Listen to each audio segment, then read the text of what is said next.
ourselves included in the SPLOST package back then. We were one of 33 projects back in 2015. The referendum was November of 2015. And as you know, it was approved by the voters 60% to 40%. So we were off and running.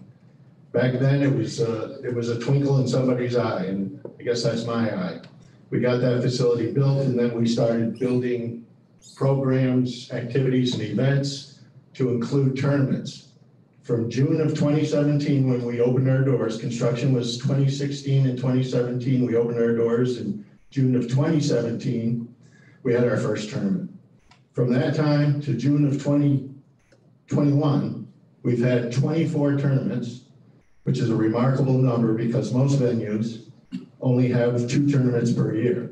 We've already had 24. We brought in 5,000 players, and we've generated, to this point, $2.4 million of economic impact. Now, going forward, that leads me into what's happening now with this tournament that's coming in. And I guess we have a PowerPoint to go up.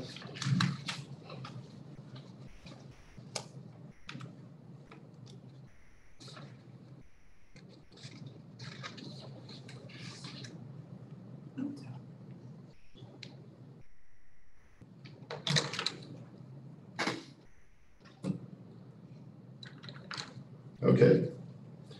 First slide. The name of the organization is the Association of Pickleball Professionals, in short, APP. It's the APP Tour. There are 2 national tours in the country. APP is one, and just to keep things confusing, the other one is PPA. But we are the APP, and we have the official designation by USA Pickleball, the national governing body, as the official tour of that body. So that's one of the big factors in this whole situation. The next slide.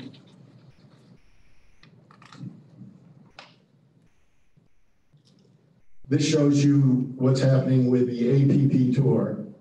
We are one of 17 stops across the nation, and ours is called the Atlanta Metro Open, but be assured it's right here in Spalding County, at our Spalding County Pickleball Complex.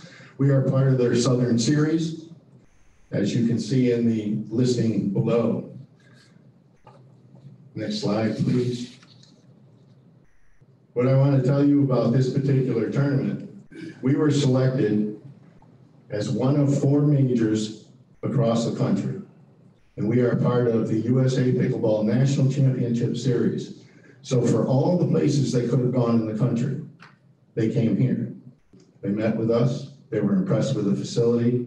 We have a national reputation for support staff, and they were impressed with all of that, and they were confident that this was a good place to have a tour stop. So we're very, very fortunate to be part of that. So again, we're part of the National Championship Series, another huge designation by the national organization. The next slide. Okay. This is a Pro-Am tournament, first time ever for us here in Spalding County. We've had some major tournaments here. Atlantic South Regional, part of the USA Pickleball structure. We've had the Super Senior International Pickleball Association. We had their World Championship in our very first year of operation.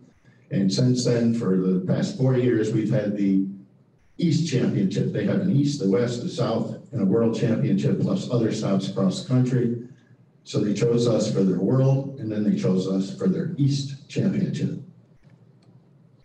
But this tournament is a Pro-Am that has $60,000 of prize money, which is, if you look at the purses across the nation, this is a very good sized purse for our event. And you can also see just below where it says Atlanta Metro Pickleball Open, this is a golden ticket tournament, meaning if you gold medal, you will go to the Nationals, USA Pickleball Nationals in California. Or at least you would have the opportunity to do so. Next slide. Another very huge thing, in my opinion, this event will be broadcast by ESPN. Initially, they had told us that CBS Sports was coming in. As the dust settled, we found out that ESPN is coming in. They will broadcast, so we'll be on national television, right here in Spalding County. And there's also this slide and the next slide, something called live streaming. APP has a TV access to YouTube, and they will be live streaming. The broadcast and the live streaming will be on Friday, Saturday, and Sunday. This is a 5-day tournament, Wednesday through Sunday. Friday, Saturday, and Sunday is when the pros come to town. That's the big deal. We've not had a tournament that focused on pros before. We do now. So again, that's a huge achievement and an accomplishment. And that will be live streamed on YouTube. And live streaming will be APP TV, it'll be USA Pickleball Network, and Facebook. So there will be 3 spots where it'll be live streamed. Right now we have approximately 674 people registered. Let me put that in perspective for you. Our largest tournament to date has been about 350. We are blowing that out of the water. We had hoped for much more, a much higher number. Our problem is we only have 18 courts, and we don't have a lot of lights out there. We only have 4 courts lit out of 18. We're working on that. That's coming up. We're working on that. Hopefully an expansion, hopefully full lighting out there. And then we can accommodate in excess of 1,000 participants if we can accomplish that. But we're very happy with this number. It's an unprecedented number for us.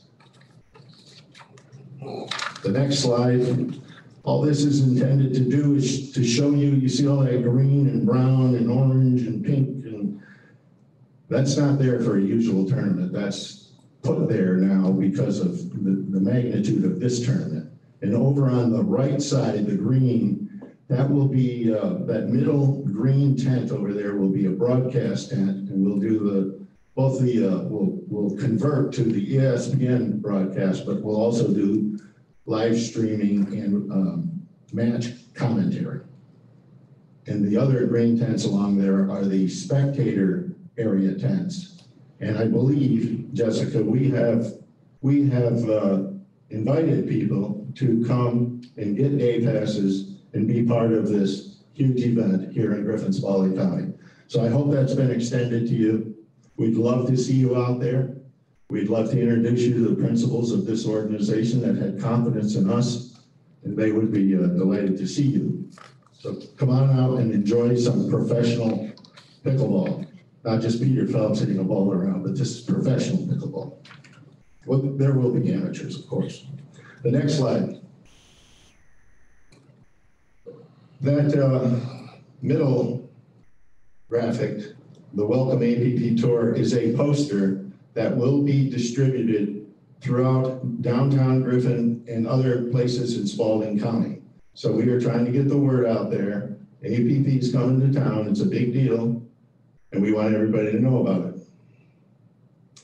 And I want to tell you that we have been meeting with the Chamber, with City Economic Development, I see Patrick back here, county officials, parks, the head of leisure services, and we are meeting on a regular basis, and we're developing extra special activities to be part of this tournament so that it's not just a pickleball tournament, it's got much more to it. Things like a 360 photo booth, Doc Holliday reenactment, Uncle Sam on stilts, I'm sure cook-off, a bake-off. We hope that word is getting around the community. We're going to have 5 days of contests where people can make a special Southern dish. And if they win, they get $200 plus a trophy. So each of the 5 days, it's a nice local competition and contest. Anything we can do to make it special. Okay, next slide, please. Oh, economic impact, another economic impact. What I want to tell you about this tournament, I told you that so far we have about $2.4 million of economic impact. And trust me, that's not Peter Phelps sitting in a back room with a calculator making up numbers. We use a tool, an economic impact calculator tool that's developed by the Department of Economic Development, the state agency. So that's where the numbers come from. We feed in data through the county, and it goes to the state agency, and they make determinations. We expect that this tournament could generate by itself, now remember the context is 2.4 so far, and I haven't counted everything, all the tournaments yet this year. This event alone can generate $1 million of economic impact. It's huge. We've never seen that before. And it'll bring our participants to pretty close to 6,000 players through this is our 5th season, through the 5 seasons. And we are doing everything we can to work with local hotels, restaurants. Patrick is helping us, the chamber is helping us. And the last slide is about food trucks. We asked the chamber and the city for some advice on who they use for food trucks. So we have a concession stand, but there is so much going on for this tournament that we need more than a concession stand. So you can see the list there of the food trucks coming to town. So we're trying to make this a whole community event. So now, thank you again. I'm Peter Phelps. This is my wife, Sheila. She's also on the board of directors. She's the secretary, and without her, I couldn't do all this. So I'll be honest about that. Do you have any questions? I'd be glad to answer any questions you might have. Mr. Phelps, I have a question. The RV parking is up at Landmark Speedway. Have we talked to the county about trying to establish RV parking out there at the complex? I went out there for the first tournament we had and talked to people. Everybody's like, this is great. You know, applaud you folks for passing this in the spots. But they don't stay here. They leave to go up to Hampton to park their RVs at the Murder Speedway. And it looks like we have room out there to park, but they don't have the electrical components to. There are at least 8 pedestals over on the east side, the baseball field side. There's also water available. On the west side, which would be the lake side, there are pedestals but no water available. Bringing the RVs in on those 2 sides, the 2 utility roads, what had happened a couple of times is, number one, they don't follow the rules and regulations. Number 2, they do their slide outs and they block the road. We've had a lot of difficulty with that because it's too close to the courts. If we could get it out further, in a way, it would work much better. I believe T.J. Imberger has thought for years about what he can do in terms of a better RV situation. We do have 2 RVs coming in, but they are related to tournament administration. We do try to refer them. I know there are other RV places, I'm sorry, I can't name them, but they are more local. And we try to refer them to those places too. I understand even our city park has different grades for electrical out there. Oh, do they? Well, that's what I was told, but I'm not sure. Patrick, do you have any information on that? Yeah, there are RV hookups at the city park that's used for Dock Holiday Festival. I'm not sure if it's available for just a regular day-to-day use. That would be a question for Chris Walker. My point is, once we get them here in Spalding County, I'd like to keep them. Oh, yeah. Yeah, I don't like to see them go to hotels out of town either. I mean, we've got plenty of hotels here. We have the new Holiday Inn Express. It's great to keep them in town, spending money in town. We have fulfilled all our promises with regard to what we were going to do when we said, please build this facility. We said that we talked about health and well-being, active lifestyle. We talked about sports tourism, bringing people to town. We talked about economic impact, spending money in town. We are laser focused on in-town spending. That's what we want to do. Peter, thank you so much for your service to our community. Are you a top-ranked pickleball person yourself? I wish I was. You know, I'm getting older and I'm starting to drop down now. I play at a 4.0 level, which is not bad, but I'm, you know, my age You is. got a lot of heart, right? There you go. There you go. I tried. What is the average age? You know, the demographic has been, the major demographic has been 60 and above. However, there is something happening a wave across the country. The sport itself is exploding across the country, and venues are being built all over the place. Just let me mention this. Did you hear about Coulter Crestwind up in Hodgson or Brazelton? They've got 21 courts now, and they're going to build 41 courts. They want to be the pickleball capital of Georgia. That's why I keep telling city and county, we got to keep pace. If you want us to stay in the game, we've got to do an expansion and we've got to have lights. Back to the demographic, 60 and above, but there's a wave across the country. The younger folks are coming in, the pros are all younger. That is building, and that will become part of the pattern in the not too distant future. Thank you again for being here. Thank you. Best wishes. Thank you, appreciate it. Thank you, Jessica. Next, we're going to present an update on the wayfinding signage project. Purpose is to install 30 signs throughout Griffin and Spalding County.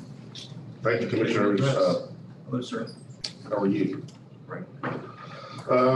This is something that you guys had approved for application back, I believe, sometime last year, the year before, with the Tourism Product Development Resource Team grant.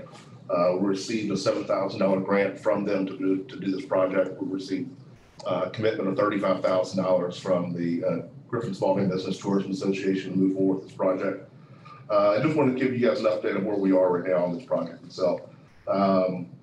Been working with Cindy Jones from the Chamber of Commerce. If we go ahead and go into the presentation.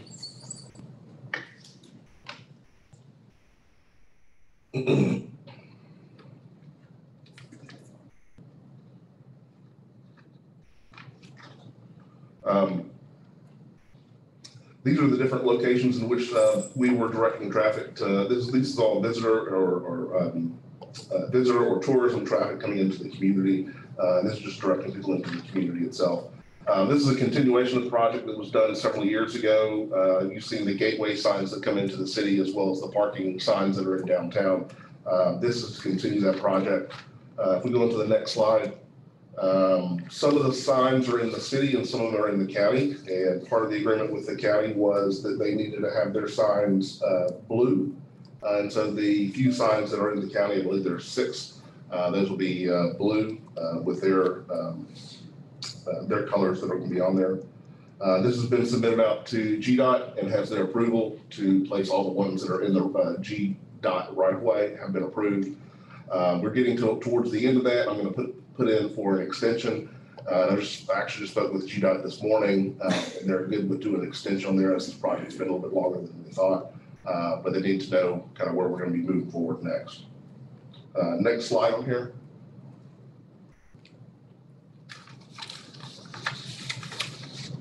Sorry, if you go back one more slide.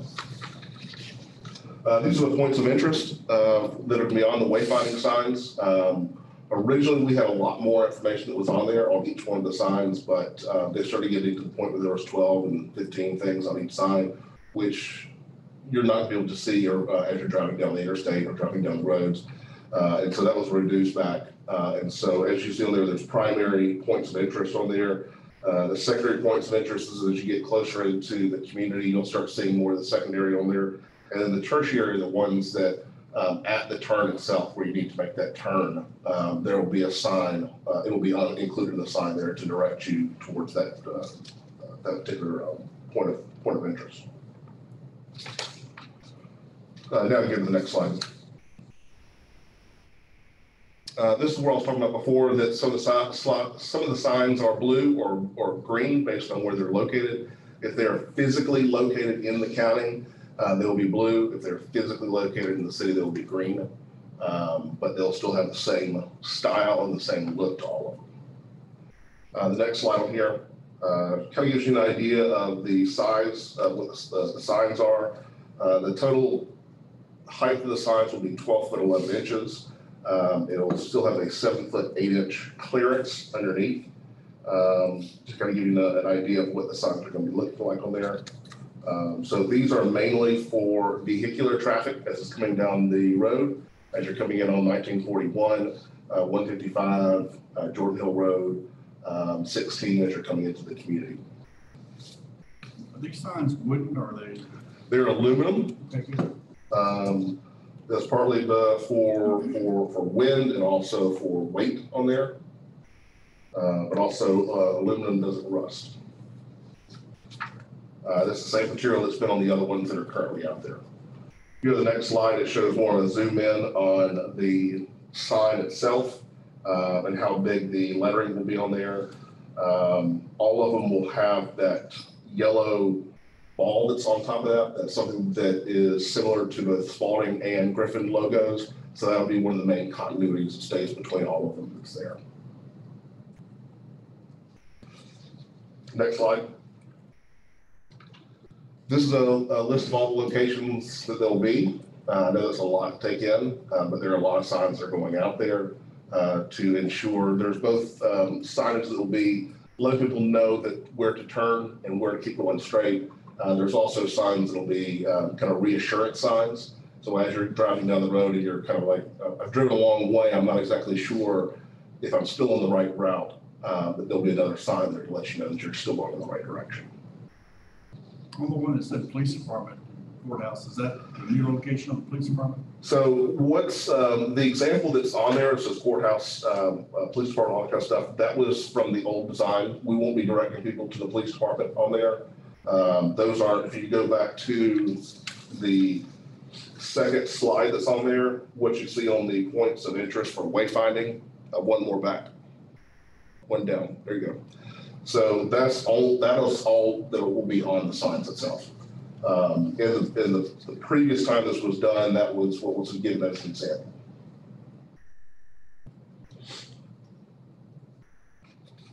I have a question. Yes. Can you hear me? Maybe that works a little better.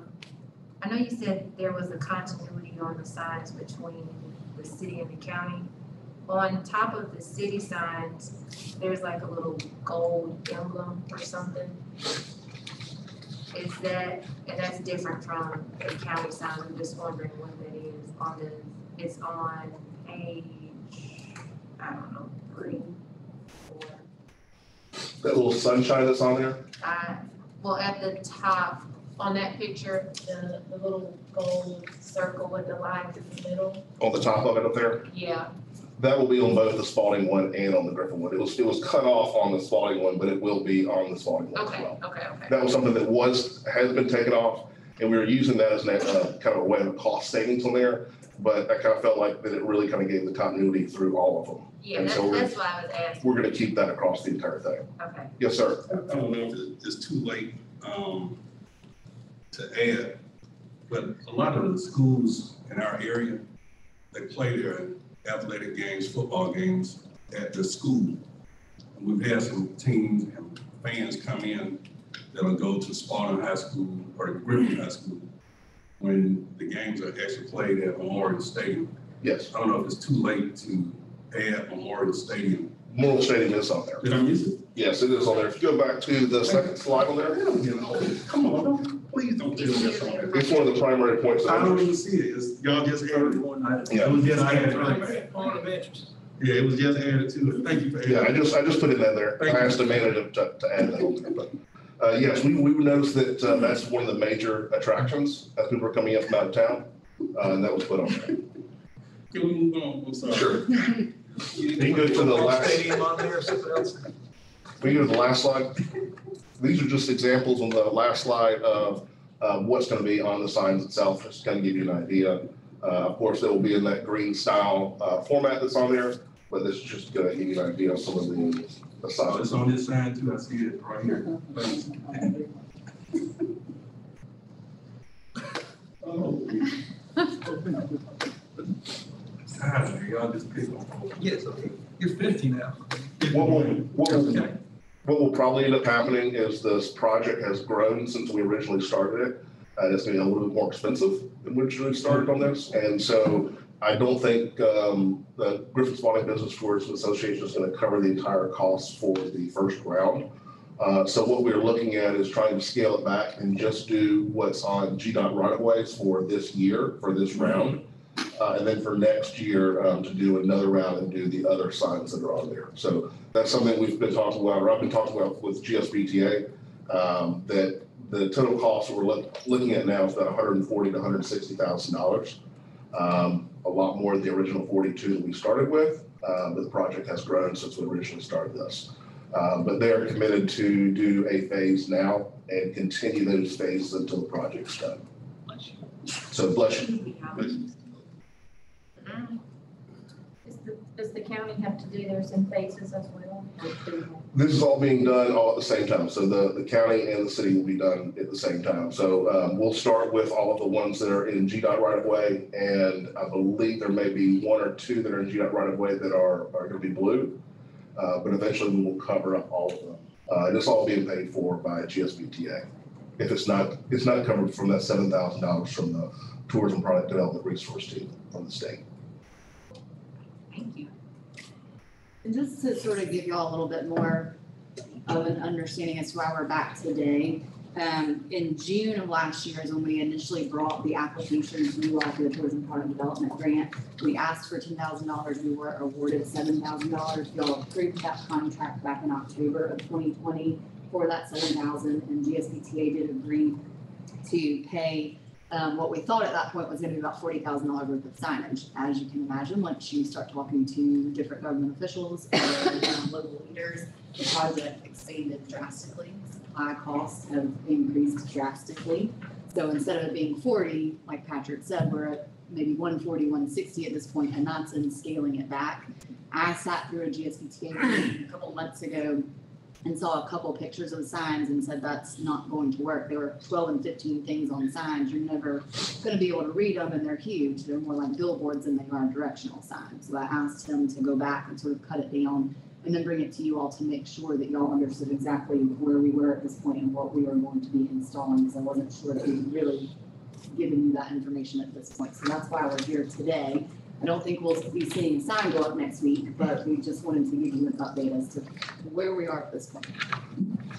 Patrick, also on this agenda item that says downtown parking signs, you've got that all worked into this phase as well? No, the parking signs were what were installed several years ago when the gateway signs were in. So there were parking signs that were installed. Those are the ones that are on West Solomon Street, I think on Broad Street. So the only thing that's on here are just the wayfinding signs that directs people from outside into our points of interest. Okay. The main thing we were looking at was trying to get them into the downtown and get them to the Welcome Center, because from that point you can find pretty much anything from the Welcome Center itself. Any other questions or comments? Thank you, sir. Have a nice DBA training. I'll be getting back. Thank you very much. Next item is to discuss proposed potential new parade route.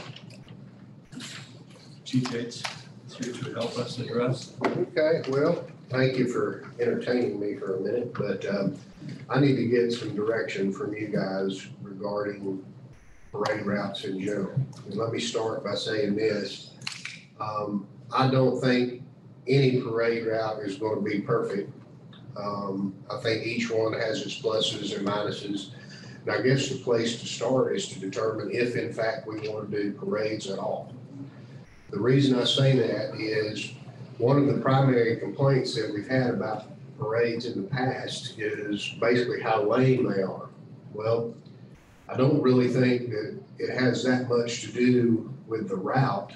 It's just the culture has shifted and people don't engage in the parades and things like they used to. And a lot of folks formulate their opinion based on what they remember about parades and things 20 years ago, but things have changed. And I'm not saying I'm recommending we abandon it. I'm just saying before we move forward, we need to decide first if we're in fact going to do it. The second question that we need to answer is, do we in fact want to change the parade route from where we're at on North Expressway? And if we do, then I can proceed forward and try to come up with the I guess the best description, the least worst option we can find. I think this is one of those things where 50% of the people are not going to be happy no matter what we do. If we do nothing, 50% are going to be mad at us. If we continue with the same parade route, some portion, 50% is going to be mad at us. And if we change it, they're not going to like it. Moving forward from that, there's a couple of considerations that I want you guys to think about as we try to make some decisions in this. One, remember, the culture has changed. We moved the parade route to North Expressway primarily based on our police department's recommendations. It's just the most practical. Is it a great parade route? Is it downtown? No. We've had a number of meetings to discuss this, and everybody has a great idea about what they want to do, except the people that actually have to do it. And here's the thing is, if we change parade routes, the more intersections there are that have to be controlled, the more manpower I have to have in place to deal with. In our current position, just dealing with the parade activity and things that we have cost us between $3,000 and $5,000 a pop. If we change that to where we have multiple intersections and change the length of the parade, the time that it takes to do it, we're going to exceed that and probably get in the $5,000, $6,000, $7,000 range, because all the people that do the traffic control have to be brought in. It's all on overtime, and it'll be for more than the duration of the parade, because there's prep time and then there's time at the end trying to deal with things. And I know this is all complicated and there's multiple layers to it, but before the police department proceeds with the research and the planning and trying to develop a new parade route, I wanted to make sure that's what we really want to do. And the one reality of it is we budget for overtime each year based on a swag guess. And there's no plan in our current overtime budget for expanding special events and things like that. We basically just put a plug figure in there and try to do the best we can. So those are some considerations that I wanted you to have in the back of your head. I have met with a number of individuals. They've expanded their ideas about how to improve the parades, how to change the route, how to do everything. And actually, Mayor Holberg and I went and met over at the Chamber of Commerce with some folks that were interested in doing some things differently. And the one consensus that or as close to a consensus as we got coming out of that meeting is, I think we decided that if we change the parade route, we don't want to have it on Taylor Street at all. There's just too much to deal with. There's too many intersections. It disrupts traffic too much. It's a state highway. And with our luck, in the middle of our parade, something would happen on I-75 and all that traffic would be routed through town. So I think with that somewhat of a consensus, the least worst option that we came up with from that conversation was to try to develop some parade route on Solomon Street if we choose to change from the parade route we already have on North Expressway. I think it's doable. It's kind of like everything else. We can do it. It's just, I don't know how much disruption it's going to cause and how much it's going to cost us to do it. Anything's possible if you throw enough manpower and money at it. So before I travel down that road, and the reality is that somebody's not going to like what we do no matter what we do. If we do nothing, somebody's not going to like it. But in order for us to plan it, get something viable, move on down the road, do the research and things that are necessary, I need some direction from you guys as to, I guess, just a few questions. A, do we want to do it at all? B, do we want to change the route we currently have?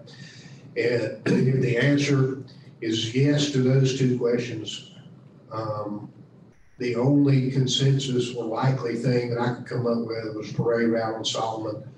Do y'all want me to proceed with trying to develop something on that? I'll go first. Let me add to that just a minute. Okay, but I was going to say yes to all three of those.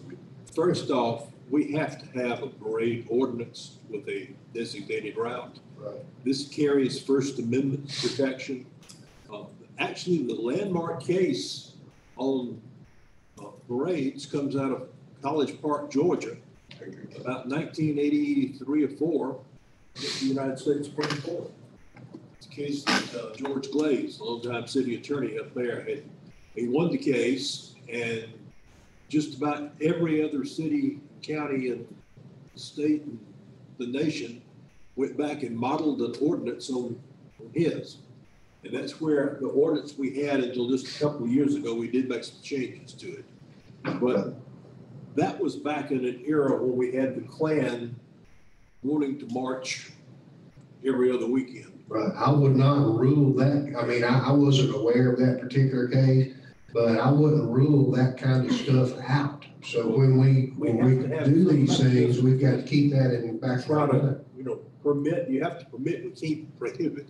Right. But we would have to permit it, or could permit it, and have standards by which to permit it. Gotcha. Having the single route, the problem we used to have is every group that wanted to have a parade wanted to have it somewhere different. Right, and that's pretty common now. And we need to have that standardized route, and as you say, there are factors such as number of intersections and whatnot, and how you go safely, control that during the course of the parade. It's just, I The guess. problem is not with the people who, like the Chamber of Commerce, who have a Christmas parade. The problem we have is the outsiders who tend to want to come in to demonstrate their First Amendment convictions. Fortunately, at least since I've been here, we haven't really had to deal with that. I don't think we've dealt with it in the last probably 10 or 15 years, right? The only thing we're dealing with is just the practicality of how to actually manage what parade route that we choose. So I guess that's pretty obvious. The answer to question A is yes. Right. So.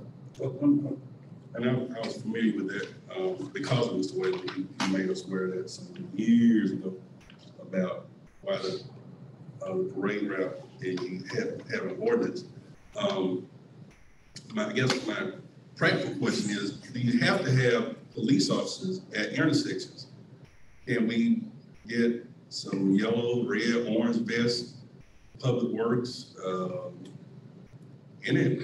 Any city employee is still going to tap into our manpower, but you don't have to have a police officer at every intersection. And we don't even when we were running it on Taylor Street, we didn't have somebody at every intersection. And actually, we're working on some other stuff to maybe implement a reserve officer program. So we have some folks that come out and volunteer. Right. Can we have volunteers that will ambassadors of the chamber or whomever we pick? Does it have to be paid employees? It doesn't have to be, but some portion of it is going to have to be, and it changes depending on what we want to do. Right. And I don't particularly care for the current parade, right? I don't think I've ever been to a parade. I've always been in them, so it's just never been something that, but there are people, they look forward to that, and I think that is a good thing. And some of the things we have to consider too that I didn't mention is how many people you're going to have walking, because that really kind of determines the speed of how far they're going to have to walk. I mean, there's all kinds of, we look at it only from the practical perspective of it, and that's not the driving force of all of it, because this is supposed to be kind of a celebration and all that kind of stuff. So there's more dimensions to it than just the practical side of it. But from the practical side of it, that's what I have to focus on. So, and I don't have any huge objections to doing anything you want, as long as it makes as much sense as possible, and we'll proceed with it. But before I don't want to put a bunch of research and work and planning and all that into it, and then just change our mind at the back end of it. So I just want to try to get some kind of as clear a direction as I can get, so I know which way to proceed. How many parades are we having a year at this point? We have one from the school system for homecoming. We have Christmas parade. We have 4th of July, and MLK is, we haven't. I mean, yes, we do it, but it's been pretty weak the last couple of times. So, and I think that, Cause it's cold in January. yeah, I think it applies just to, more so to just a change in culture. You know, we have holidays, now people go out of town, they do other things, and they don't participate in parades. And I don't know what the implications of this COVID stuff's gonna be. So, Some of the challenges that came up at our discussion about Solomon Street is the Christmas parade group that wants to do it the Saturday before Christmas at 10 a.m. in the morning. So that means you got to block off all the parking spaces in downtown to get people into it. That's one of the busiest shopping days of the year. yeah, I don't see You how. start doing that, you know, homecoming parades, if you did that on normally Thursday night, same thing. I don't see how we're going to be able to block off all the parking. Right, so I mean, those are the We're just gonna have to challenges figure out how to work looking around at. it. The other thing that, and I'm sure this is where you were going, the other challenge to Taylor Street, Solomon, any of that, is some of the floats and trailers and stuff making the 90-degree turns. So, Well, GDOT has told us Taylor Street's not an option anymore, so that's out. GDOT has to approve that, and they've already told us we're not signing any more parade routes there. So that's not an option regardless if we want it to be or not. Solomon Street, we looked at in 2018, if you'll remember when we changed this last time. In 2018, the turn radiuses wouldn't work for a float. We had Lieutenant Jones actually go out and look at all of that, not to mention the parking spaces. And of course, we worsened the turn radiuses and increased the length of the parking spaces. As a mother of young children, I am not bringing my child to a parade with cars everywhere where they're gonna try and run out and look at a float. Somebody's going to get killed. So I just, as staff, Solomon Street is not a great idea unless you are willing to close down parking spaces and you want to talk about work for police officers to get cars moved for a parade. this will have to start the day before. I mean, I do like the benefit of us being on North Expressway just because it is pretty expansive. And I think there is a fair amount of space for people to observe. I think my issue at the last parade was, well, one, it was January, but just in general that they're not as well attended, like we can't even throw candy anymore. So, right, that kind of killed that whole go to the parade and get candy thing. Obviously we have to have a parade ordinance. So I'm not necessarily in favor of us looking for a new parade route just because I think of what we said. Like, we looked at this before. There's not something that's going to make everybody happy. Be honest with you, when we had that discussion the other day over the chamber, one of the things that I asked is I said, with all these proposed parade routes you're talking about, what I don't see is how we can do some improvements to the current one. So maybe there's some things we can do there. For two reasons, I like the current one, and one is purely operational and selfish reasons. It's easy for us to control it. But the other part that I like about it, it kind of showed itself on the first time we did it on the 4th of July, where we have all that park space out there, and people had a good time all day long there instead of just the hour or two of the parade. I thought that was a huge benefit to it myself, but then you don't know whether it actually takes away from the parade or contributes to it. I guess I think for me, like, even if we talk about Solomon Street, the benefit of North Expressway was like the sidewalk is right at the street. And so There's no question it's the safest one. yeah, Plenty of parking and. the people who, like, they parked in the Salvation Army parking lot and they parked at volunteer parking. So that part I did like. The question that I have though is about what Doug was saying about them wanting a 10 a.m. parade. Are we not allowed as part of the ordinance to put any parameters? Like, can we say that you can't have a parade at 10 a.m. or does it have Oh, yeah, to be? we can control So the time. it already says exactly when you can have a parade. You can have a parade on Tuesdays and Thursdays between the hours of 9:30 and 11, the hours of 1:30 and 3:30, and the hours of 7 and 9. And on Saturdays and legal holidays between the hours of 9:30 and 12, 1:30 and 4:30, and 6 and 9 p.m. Who decided that? Us? Y'all did. Good job. Okay. You're trying to avoid your peak traffic time. And the nighttime, and for the purpose of that, was the Christmas lights and stuff like that, so.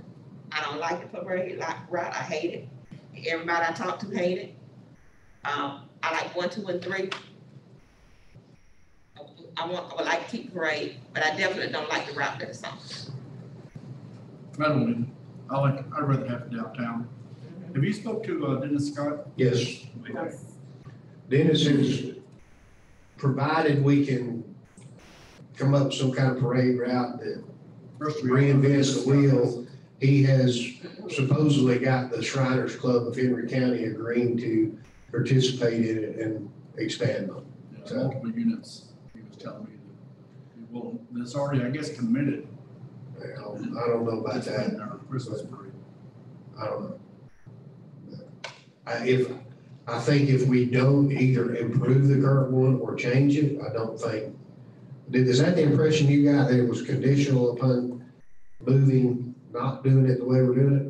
I mean, that they were stuck on that Saturday date, and I think anytime you're looking at that Saturday before Christmas, people get out of school. I don't think that's such a, Southside Riders, it used to be Southside Riders, but it's a Shriner group that's based out of Henry County, wants to bring all the Shriner stuff. yeah, I mean, if that happened, it'd be a big deal, but you gotta be able to manage it. Mike, does all parades have to be the same length? Well, you never, it's, the difficult part of it is you never really know, because volunteer groups and things are the ones that organize it, and half of them, people show up and thinking they're signed up for it, and they aren't, and then you have people that plan to do it and don't, and then depending on whether it's an election year or not, the sheriff's department might take over a third of it. So it's, it just depends. So where's the consensus?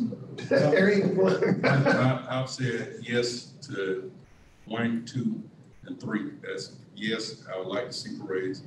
Yes, I would, what was the next question? Whether we can change the present one or not. I don't like the current,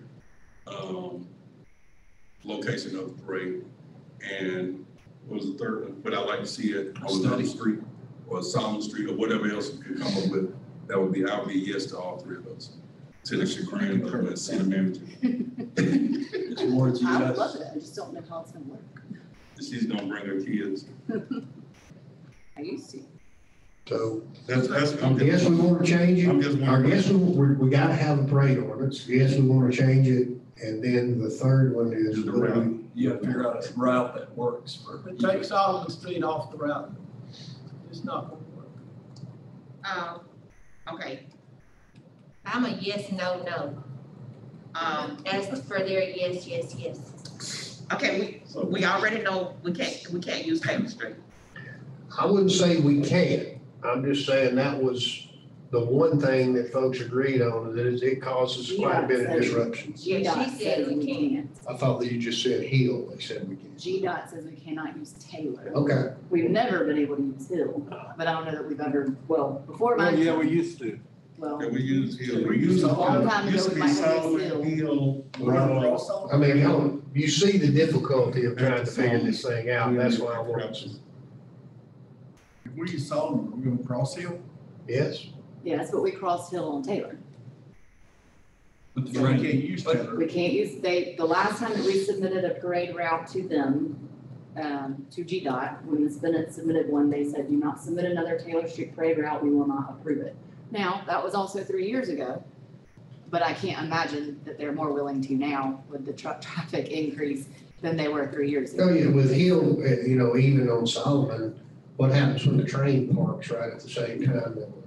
You know, I mean, there's all these what ifs and things like that. To be honestly, I went through every parade route they suggested, talked to my staff about what we could do. And the only one to us that made some sense was a linear parade route on Solomon Street that does not have a loop. It just, it ends when it ends and you're on your own after it's over, but you still have the parking thing, you still have the manpower requirements, you still have the turn radius issues. But we're gonna have some of that no matter what we do. So it's either, I guess what I'm hearing, I did not know that that DOT had said net to Taylor Street. But to me, it looks like we only really have 2 viable choices, and that is either keep doing what we're doing, maybe try to work on it and improve it, or give Solomon a shot. So give Solomon a shot. We can have staging areas at City Hall, at historic City Hall. You don't have to start it in the residential area. You can start it at. Thought of using Second Baptist Church. Yeah, Second Baptist come up through St. there. George. I mean, I'm good for giving it a try and see how it goes, because I really think that's, if we're going to do something different other than what we're doing, I think that's about it. Yeah, and then you can direct, I'm yes, and Cora is still yes. And then once it gets to Fifth Street or Fourth Street, at that point, it just disperses. Yeah, let me make sure I'm hearing everything right and trying to keep this up. Y'all want me to come up with something? No, sir. That you've only heard from 2 people, 3 people. 4, but yeah, you just need to hear from everybody before. Okay. I'm just one person. All ears. I'm open to any recommendations from staff.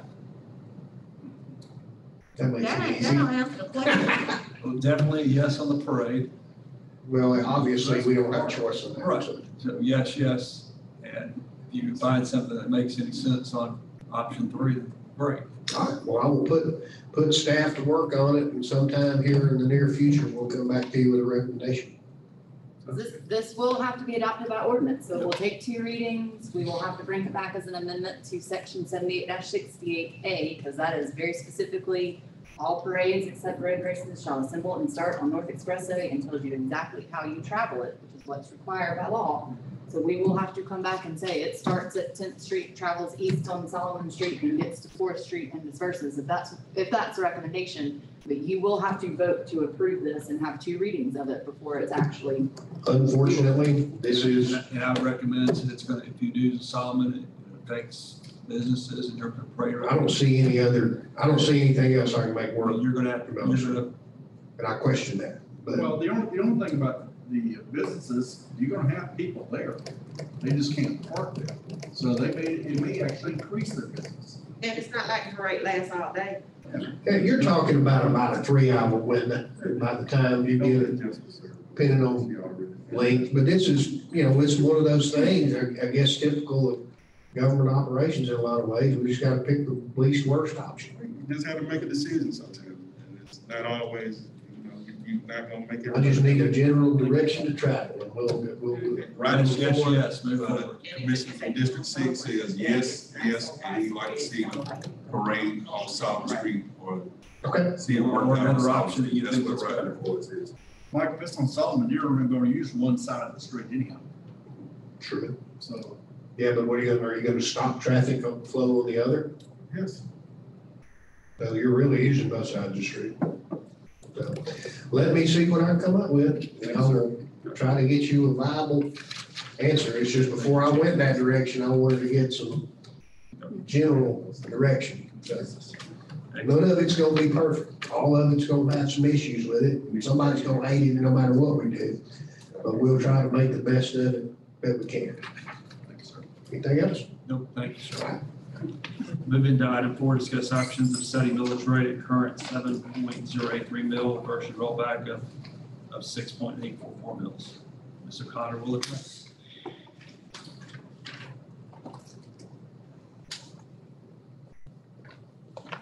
Good morning. As Commissioner Murray said when she was leaving, I didn't realize it was time for this again, but it is. It has been almost a year, about 11 months since we last talked about our millage rate, and it is time to set it again. So I hope that I will be able to give you a short, brief presentation and our staff's recommendation, because we will need a consensus from you all. If you remember, depending on what we decide will depend on how often and how much we have to advertise, how many public hearings we have, so on and so forth. So we really cannot move forward until I have some kind of idea as to what you want to do. With that said, we'll move forward with a PowerPoint presentation. And first, I want to show you historically what we've been doing. In 2010, our millage rate was at 8.63. Amanda, if you'll go to that, thank you.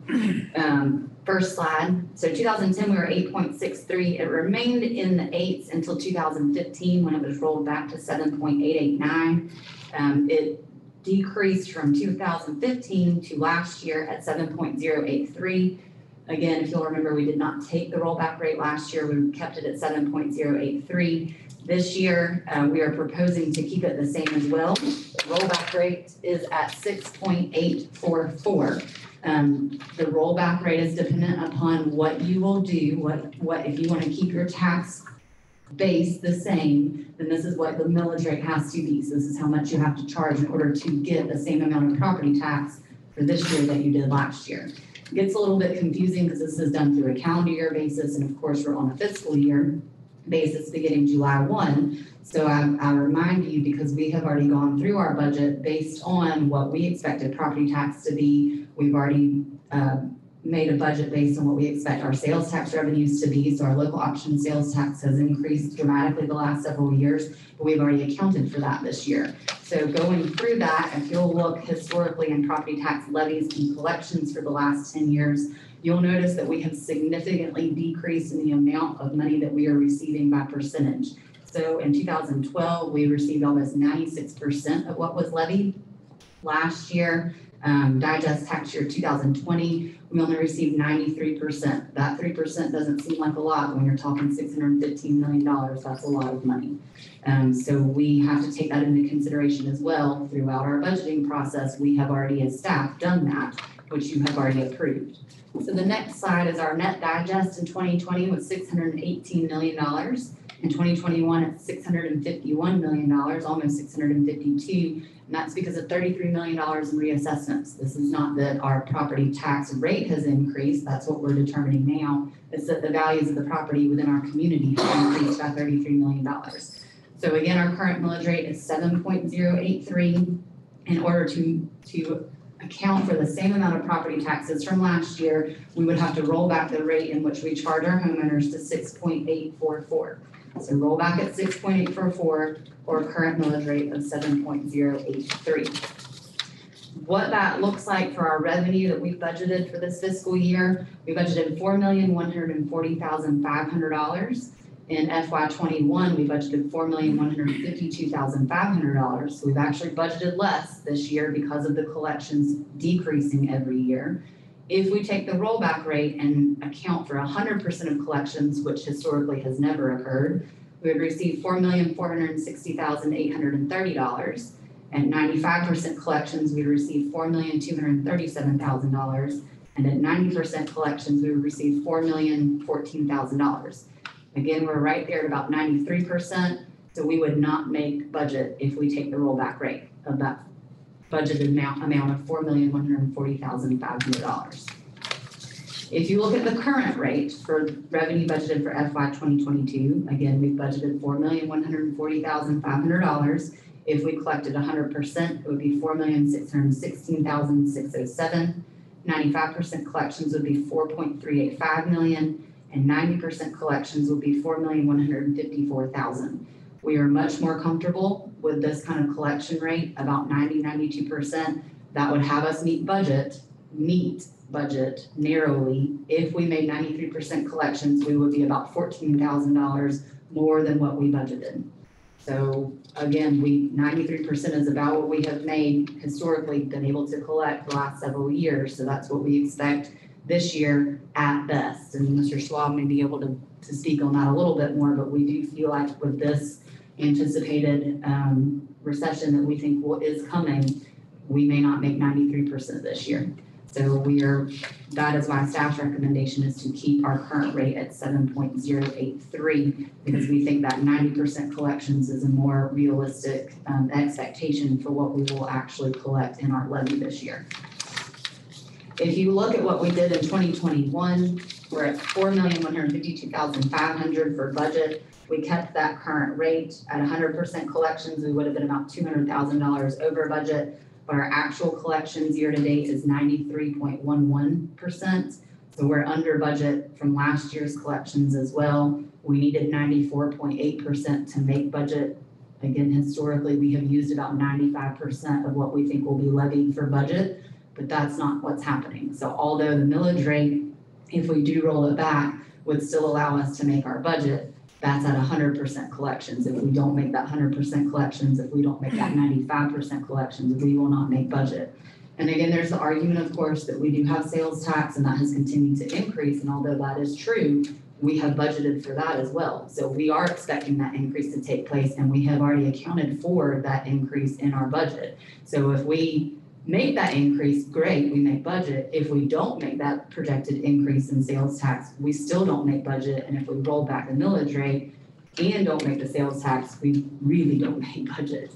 So that's sort of where we are at this point, and I just need some discussion and consensus from you all as to how you want to move forward. I have a question. Yes, sir. Why do we have to advertise it? I already know the answer, I believe, but I'm gonna let you answer.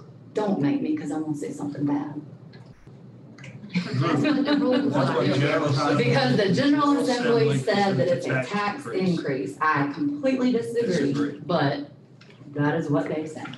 Roger McCoy, Yes, sir. I will, accept staff's recommendation. Do not roll. I'm with the staff recommendation. Yeah. Unanimous. Control. We're done. Next subject. Do a motion to adjourn the meeting? Yep. So moved. Second by Mr. Tinsley, first by Mrs. Flowers. 10:00. You gonna leave you enough? Yeah. Cynthia, I need a ride. Just I'm sorry? What is it? I think it's yours. No, it's not mine. I just got. I think all a lot worse than. Thank you, Miss Cynthia. No, I just was.